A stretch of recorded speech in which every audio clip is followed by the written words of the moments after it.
오늘은 바리새인들의 공격에 대응하지 않는 예수님에 대해서 한번 생각해 보도록 하겠습니다. 어제 우리는 유대교 종교 지도자들이 예수님에게 총공격을 하는 장면을 생각해 보았습니다. 예수님께서 예루살렘에 들어가셔서 십자가를 지시기 전 마지막 일주일을 보내고 계실 때에 유대교 지도자들, 그러니까 대제사장들과 그리고 서기관들, 장로들, 바리새인들 총집결해서 마지막으로 예수님께 총공격을 했습니다. 여러분, 그들이 예수님을 무력화시키기 위해서 최후의 방법을 사용한 것이 무엇이었습니까?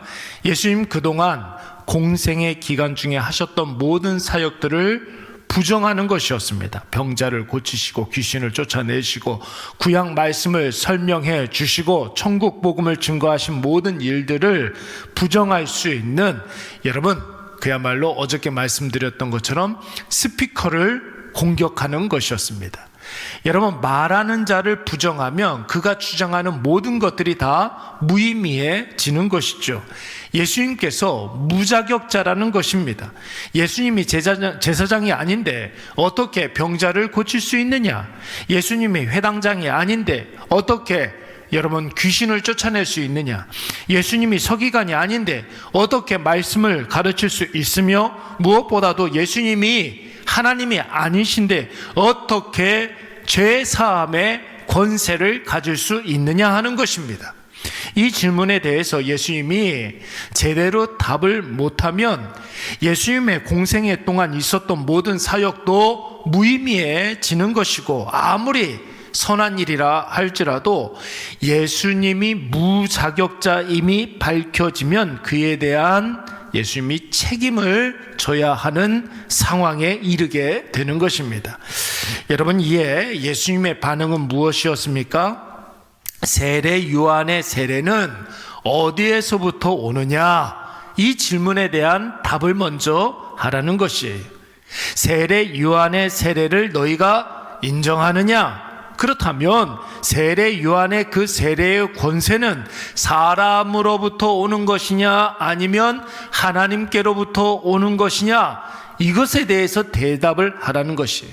여러분, 어제도 살펴보았지만 세례 요한이 당시 백성들에게 최대의 관심사였고 큰 이슈였습니다. 만약에 종교 지도자들이 세례 요한의 세례를 부정하면 민중의 거센 저항에 여러분 봉착하게 될 것입니다.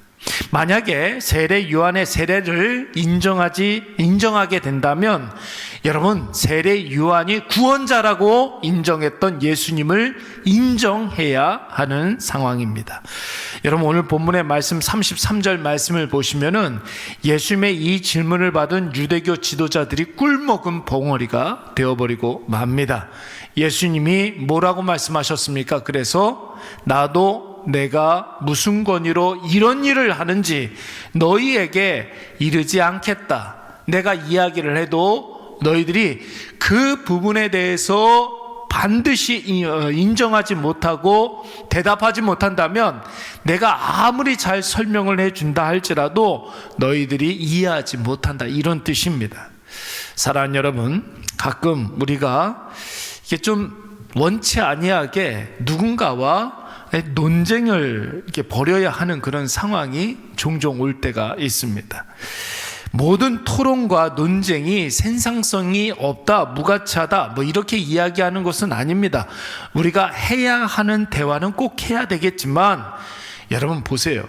존재를 부정하거나 신앙을 부정하거나 혹은 결국 잘못된 결론이 내려지는 논쟁에 대해서는 우리가 피하고 무대응으로 일관하는 것이 여러분 지혜로운 방법입니다. 뻔한 그런 논쟁들 있잖아요. 결국은 안 좋게 되는 그런 논쟁들 있잖아요.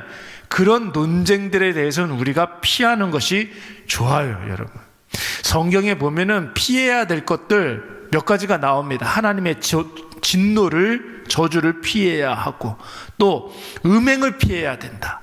우리 마음 관리 잘해야 된다라는 것이, 우상 숭배를 피해야 된다, 뭐 이렇게 이야기하는데, 여러분 디도서 3장 9절 말씀에 보면은 뭐라고 그랬냐면 어리석은 변론을 피하라 그랬어요. 어리석은 변론, 마지막에 가면 안 좋게 끝이 뻔한 그런 논쟁, 이런 것들 피하라고 이야기하면서 뭐 족보 이야기라든지, 당시에 가장 큰 이슈였던 네가 어느 지파에 속해 있느냐, 뭐 이런 족보 이야기라든지 율법에 대한 다툼, 이런 것들 피하라고 이야기하면서 이 모든 것들은 다 무익한 것이요 헛된 것이라고 이야기했습니다.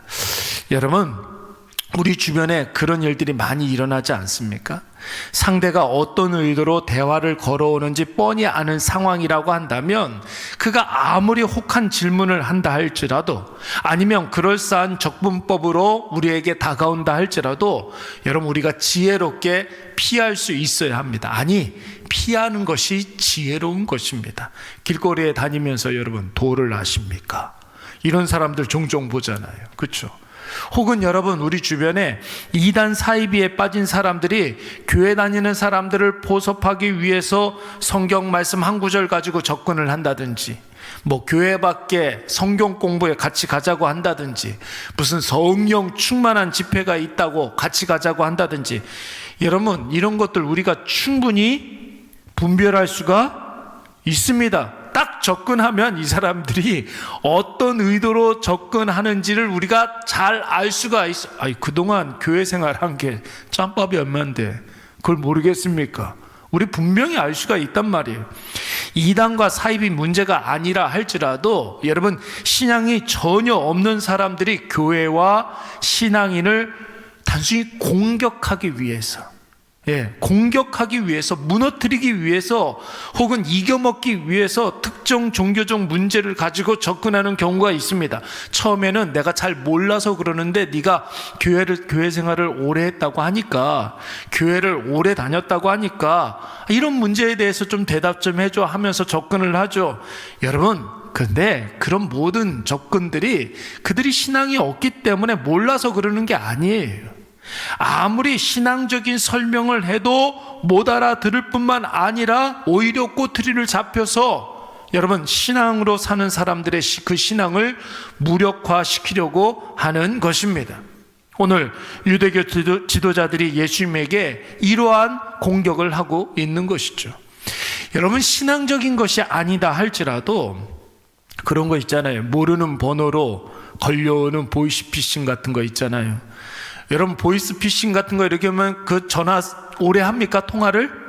아니죠. 그냥 끊어버리잖아요. 그렇게 대응하라는 것이 뭐 여론조사를 가장하거나 무슨 경찰서라든지 검찰청이라든지 뭐 혹은 자녀를 납치했다, 내 앞에서 지금 같이 밥 먹고 있는 자녀를 납치했다, 뭐 그러면 여러분 너무 뻔한 내용 아닙니까? 근데 그런 건 있어요.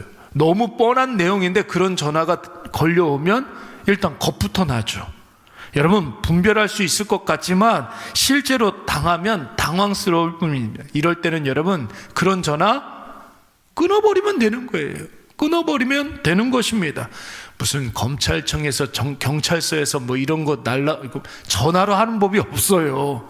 우편물로 통보를 하지. 또 요즘 같은 시국에 정치적인 이야기가 나오면 여러분 끝이 어떻게 됩니까?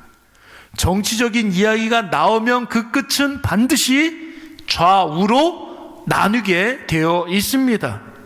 여러분, 무엇이 옳은지 나 혼자 이야기하라고 하면은 1시간도 이야기할 수 있고 하루 종일도 이야기할 수 있지만, 여러분 이런 정치적인 아젠다는 내가 이야기하는 것만큼 남도 이야기할 수 있는 이야기이기 때문에 일단 여러분 토론이 시작되면 반드시 싸웁니다. 반드시 싸워요. 이런 이야기가 나오기만 하면 반드시 나누게 되고 분열하게 되고 그렇게 끝이 나는 거예요. 그리고 여러분 남는 건 뭔지 아십니까? 저 사람은 조심해야 될 사람. 절대로 그래서 교회 안에서 정치 이야기를 하지 말라는 거예요. 지방색 이야기 하지 말라는 거예요. 왜요? 그 끝이 뻔하기 때문에, 그 끝이 나누기 때문에, 그 끝이 분열이기 때문에 반드시 그렇습니다. 여러분, 우리가 세상 이치를 다 알아서 모든 문제에 대해서 토론과 대화가 다 가능한 게 아니지 않습니까?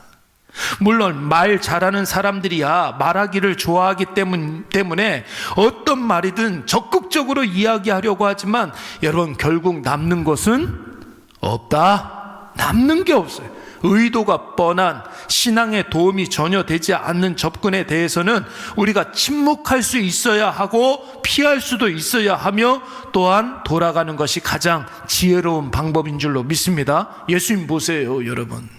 종교 지도자들이 작심하고 예수님 논리적으로 무너뜨리기 위해서 다가와서 무슨 자격 운운을 하고 공격할 때 그들에게 여러분, 예수님께서 뭐라고 이야기하셨습니까? 나도 너희에게 무슨 권위로 이런 일을 하는지 뭐 하지 않겠다? 말하지 않겠다. 아무리 설명을 해봐도 너희들은 알아듣지 못한다. 지난번에도 제가 말씀드리지 않았습니까? 우리 아이들 데리고 오는 불신자 어머니들이 교회에 와서 이렇게 아이들 수업 끝날 때까지 대기하고 있단 말이에요. 여러분, 그들 가운데는 대부분이 불신자들이에요. 불신자들에게 목사가 말을 걸면 그분들은 어떤 생각이 들까요? 목사라는 사람이 일단 말을 걸게 되면 어떤 식으로든지 교회 다니라고 하겠구나, 어떤 식으로든지 예수 믿으라고 하겠구나, 이런 어떤 방어 기제가 제일 먼저 작동을 한단 말이에요. 그러면 여러분, 제가 만나자마자 예수 믿으라고, 만나자마자 교회 다니라고 그러면 역효과가 일어나는 것이죠. 커피도 먹이고 빵도 먹이고 남은 떡도 먹이고 아이들한테 계속 간식을 한 달 내내 주는 거예요. 그러면 마음의 문이 열리죠. 그래도 여러분, 신앙이 없는 사람들에게는 신앙적인 이야기로 뭔가 대화를 풀려고 하면 잘 풀리지가 않아요, 여러분. 예. 아무리 설명을 해도 신앙 자체가 없기 때문에, 그 세계를 모르기 때문에 여러분 이해할 수가 없습니다. 예수님께서 종교 지도자들에게 나도 말하지 않겠다 하신 이유가 있는 거예요. 로마에 세금을 바치는 것에 대해서 묻는 바리새인들에게 예수님께서 뭐라고 말씀하셨습니까? 가이사의 것은 가이사에게, 하나님의 것은 하나님에게 말하고 아무 말씀도 안 하셨어요. 알아듣든지 말든지. 사두개인들이 부활 논쟁을 걸러왔을 때에도 그들이 천국에 대해서 알지도 못하고 하는 그런 질문에 하나님은 죽은 자의 하나님이 아니시다, 산자의 하나님이다 이야기하고 사두개인들과의 그 논쟁을 끝내버리셨어요. 서기관이 예수님에게 가장 큰 제명이 무엇이냐고 물었을 때 예수님은 네가 아는 대로 행하라 이렇게 이야기하고 더 이상 이야기를 하지 않으셨단 말이에요. 포박당하여서 사내들인 공회에 끌려 앉아 계실 때에도 힐난하고 비난하는 대제사장들의 무리들에게 그 어떤 말씀도 하시지 아니하고, 온갖 고초를 당하는 와중에도 십자가에 못 박힐 때에도 예수님 마치 도살장에 끌려가는 어린 양처럼 아무 말씀도 안 하셨다라는 것입니다.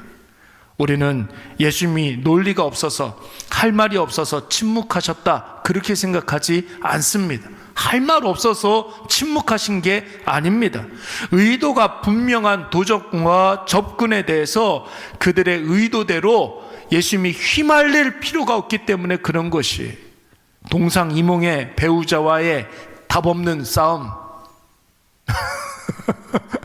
생각이 다른데 여러분, 피해야죠.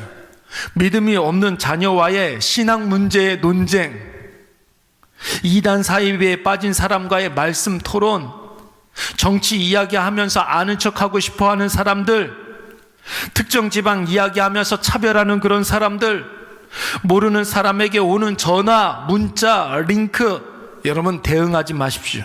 피하는 것이 가장 지혜로운 것입니다. 여러분 보세요.